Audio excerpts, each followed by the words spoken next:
মালদ্বীপের বি অ্যাটলের ভিল্ডিং গিলিফারো দ্বীপে এক ঐতিহাসিক আয়োজনের মধ্য দিয়ে দেশটি নতুন বিশ্ব রেকর্ড স্থাপন করেছে। 18ই অক্টোবর শনিবার বিকাল 4:30 শুরু হওয়া ডাইভে 623 জন ডাইভার একসঙ্গে সমুদ্রে নামেন, যা মাত্র 6 মিনিটে সম্পন্ন হয়।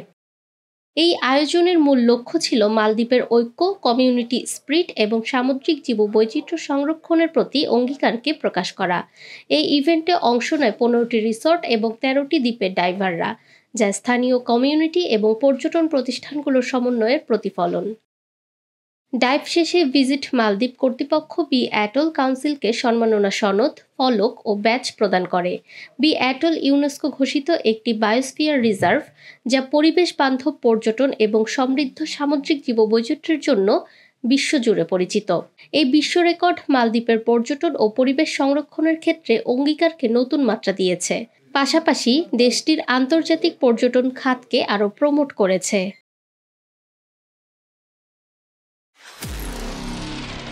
নিরপেক্ষ, সত্য প্রকাশে আপোষহীন।